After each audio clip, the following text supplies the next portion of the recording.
ये विपक्षी भेड़िए जो हैं देश के अंदर नेगेटिव माहौल क्रिएट कर रहे थे, जो जो जो हरियाणा की जनता ने इनको सिरे से नकार दिया, बिल्कुल नकार दिया, मुंह तोड़ जवाब दिया है हरियाणा की जनता ने इन विपक्षी भेड़िए दलों को।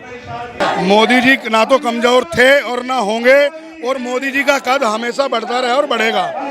ये भी 2000 जो अपना लोकसभा चुनाव थे ना, उसमें इन्होंने क्या किया, जनता को बगला दिया, कह रहे जी आप अगर मोदी को वोट करेंगे तो संविधान खत्म हो जाएगा।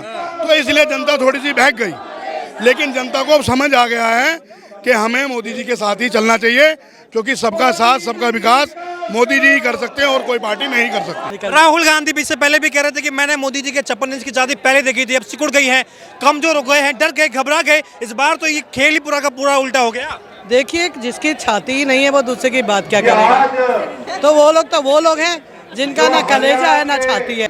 ये विपक्षी भेड़िए जो हैं देश के अंदर नेगेटिव माहौल क्रिएट कर रहे थे, जो हरियाणा की जनता ने इनको सिरे से नकार दिया, बिल्कुल नकार दिया, मुंह तोड़ जवाब दिया है हरियाणा की जनता ने इन विपक्षी भेड़िए दलों को। मोदी जी ना तो कमजोर थे और ना होंगे, और मोदी जी का कद हमेशा बढ़ता रहा और बढ़ेगा।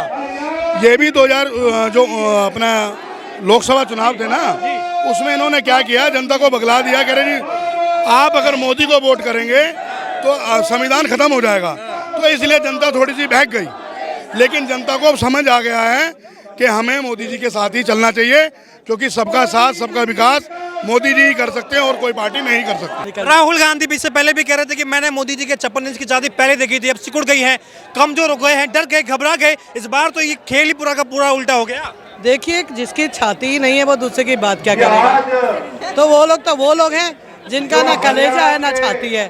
और मोदी जी तो एक लौह पुरुष है, और वो तो पूरे वक्तव्य ही उनका इतना बढ़िया है कि इन जैसों को तो पता भी नहीं चलेगा कि ये क्या बोल रहे हैं। इन्हें यही नहीं पता है बोल क्या रहे हैं। आज जो देश विरोधी बातें करते हैं, कभी अमेरिका में जाके कहते हैं कि हमें कड़ा नहीं पहनने दिया जाता, पग नहीं पहनी जाती, जो कहते हैं जलेबी की फैक्ट्री लगेगी, वो क्या मोदी जी को पहचानेंगे जो छोटी सी बातें नहीं पहचान। बिल्कुल चला गया।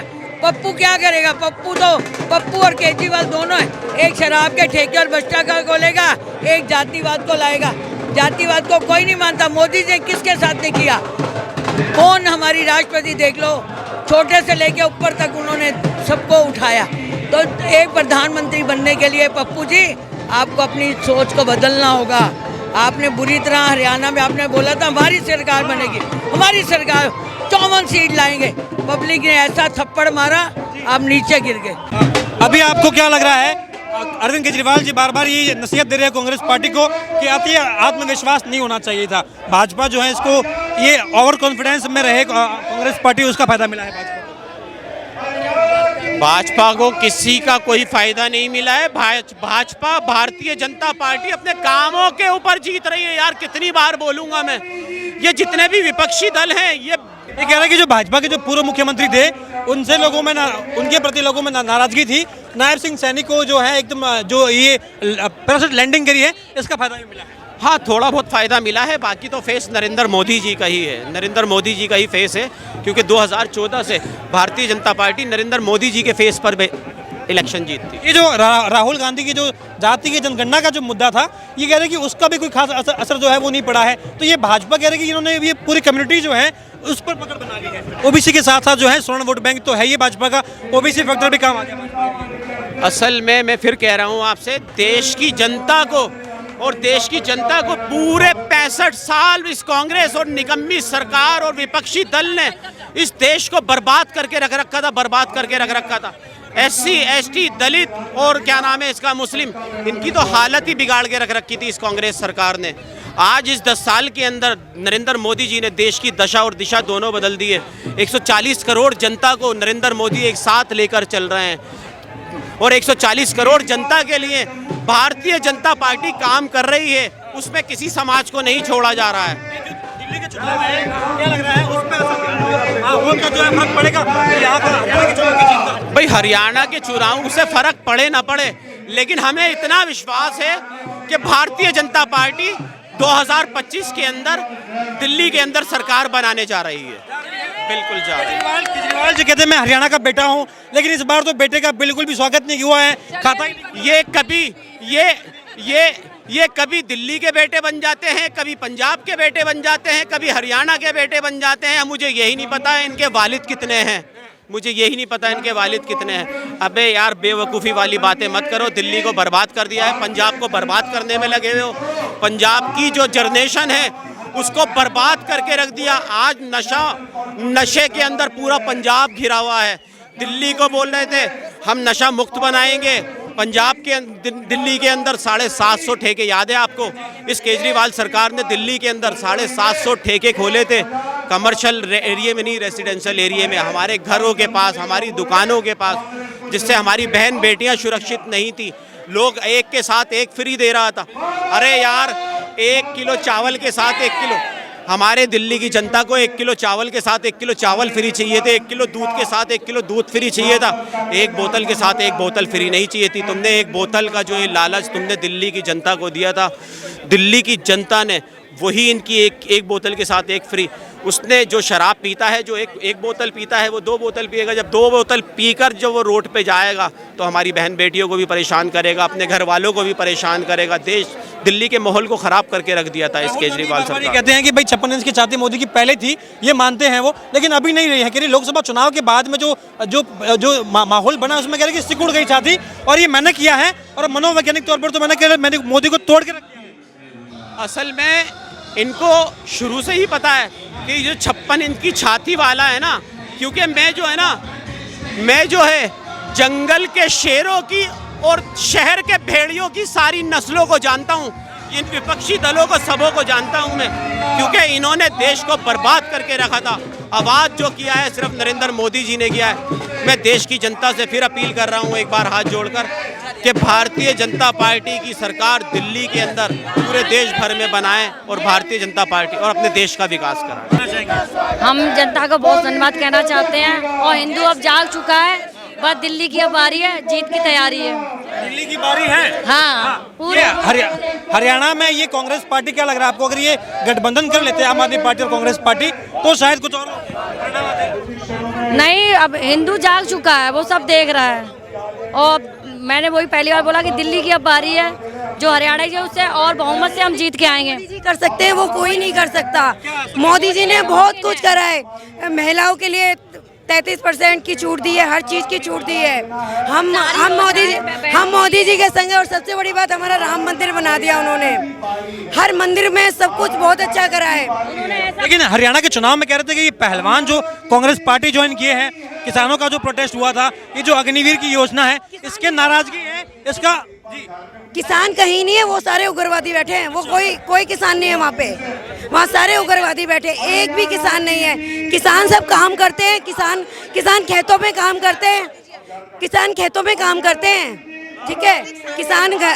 किसानों के पास इतना टाइम नहीं है जो वहाँ। फोगाट के कांग्रेस ज्वाइन करने के बाद भी कोई खास फायदा नहीं हुआ कांग्रेस पार्टी को। कांग्रेस पार्टी को कभी नहीं होगा, कुछ नहीं होगा। जो मोदी जी कर सकते हैं वो कोई नहीं कर सकता। मोदी है तो मुमकिन है, मोदी है तो मुमकिन है, मोदी है तो मुमकिन है। सब ये लग रहा है कि अभी हरियाणा का जो ये जो चुनाव हुआ है, ये जो जीत है, इसका असर क्या दिल्ली पर पड़ेगा? और क्या जो ये बार बार कहा जा रहा था कि लोकसभा चुनाव के बाद में बीजेपी कमजोर हो गई, मोदी कमजोर हो गए, वो चीज अब जो है वो गलत साबित हो रही है क्या? सारे वादे, सारी चीजें, सारे एग्जिट पोल्स जो बीजेपी के विरोध में आएंगे गलत ही साबित होंगे, क्योंकि बीजेपी ना जाति पे, ना पाति पे, ना बेकार की बकवाद पे, सिर्फ काम करते हैं विकास पर। जहाँ विकास होता है, जहाँ काम होता है, वहाँ भारतीय जनता पार्टी होती है। इसीलिए हरियाणा के लोगों ने भाजपा को तीसरी बार चुना है। बिल्कुल बिल्कुल बिल्कुल। पाजी इधर आइए आप।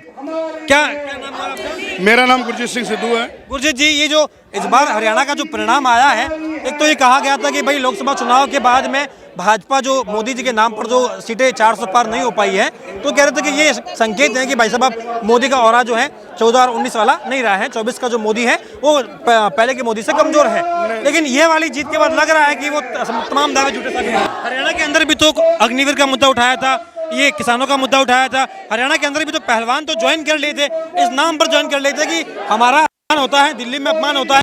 कांग्रेस पार्टी ज्वाइन इसलिए कर रहे हैं क्योंकि यहाँ सम्मान होता है, इस बात पर ज्वाइन किए थे। तमाम चीजें काम नहीं है। जो उसके लिए मोदी अच्छा वकील कर कहाँ पहुँचाया, कहाँ से कहाँ पहुँचाया, उसको खेल कूद के लिए उसको कोच रखा, सब कुछ किया, और वो किसी की नहीं हुई। वो जब अपने परिवार का कोई बंदा सगा नहीं, दूसरे का क्या सगा होगा। उन्हें कांग्रेस में से पैसे मिले इसलिए वो जाके वहाँ बिक गए। उन्हें देश के से कुछ नहीं लेना देना। ये पहलवान कहते हैं ना, हम पहलवान हैं, उन्होंने देश के नाम पे उन्होंने अपने आप को कांग्रेस के सुपुर्द कर दिया। कांग्रेस ने जो बांटने की राजनीति की है ना, क्योंकि दिनेश फोगाट के पिताजी खुद उससे नाराज हुए जब वो कांग्रेस में जाके ज्वाइन हुए। अभी आपको लग रहा है कि ये जो तमाम जो आप बातें कर रहे हैं, राहुल गांधी तो अभी कह रहे हैं कि भाई साहब एक तो ये चुनाव आयोग पे हमें शक है, चुनाव परिणाम आने में देरी लग रही थी, कह रहे कि ये एक बात बताइए, जब जहाँ कांग्रेस आ जाए तो वहाँ ईवीएम भी ठीक है, चुनाव आयोग भी ठीक है, और जहाँ भाजपा आ जाए तो वहाँ सब कुछ गलत है, वहाँ पे ईवीएम भी खराब है। ये कितनी खुशी है, आज उन लोगों के मुंह में करारा तमाचा लग गया है जो अभी लोकसभा चुनाव में बोल रहे थे। ये मोदी का जादू है जो सर चढ़ के बोलेगा। जलेबी की फैक्ट्री वाले थे, फैक्ट्री जलेबी की जो लगाना चाह रहे थे, उनकी जलेबी गोल हो गई। और जो दिल्ली से जेल के जवाब वोटों से मांग रहे थे, वोटों का उनको भी जवाब मिल गया कि आप वापस जाने वाले हैं, अपनी तैयारी। एक तो उसको मिल गया विपक्ष का पद, मिल गया विपक्ष के नेता का, नेता प्रतिपक्ष का, तो अब कुछ पता नहीं, वो रटी रटाई पट्टी पढ़ के आते हैं, वही बोल देते हैं। मैंने उनका अभी कह रहे हैं कि ये जो भाजपा की जीत हुई है, इस पर भी कुछ लोग सवाल उठा रहे हैं, कह रहे हैं कि ये वोटों की गिनती में देरी क्यों हो रही है, चुनाव आयोग संज्ञान नहीं ले रहा है, ये अभी भी ईवीएम का रोना कहीं ना कहीं जो है धीरे धीरे निकलने वाला है। ये उनकी बौखलाहट है, ये राहुल गांधी जी की बौखलाहट है, हार की बौखलाहट है, और कुछ नहीं है। यही जब वो यूपी में जीते थे सीटें, तब तो उन्होंने नहीं बोला था कि ईवीएम खराब है, ठीक है। आज यहाँ पे हार गए तो ईवीएम खराब हो गई। और केजरीवाल का तो खाता ही नहीं खुला है, हरियाणा के बेटे थे, वो तो दिल्ली का मॉडल पेश कर रहे थे। लोगों को केजरीवाल की असलियत भी पता चल रही है, केजरीवाल की असलियत भी लोगों को सामने आई है, लोगों को उसके बारे में भी पता चला है, तो इसीलिए उनका खाता खुलने से पहले ही बंद हो गया है। अभी उनका दिल्ली में भी यही होने वाला है।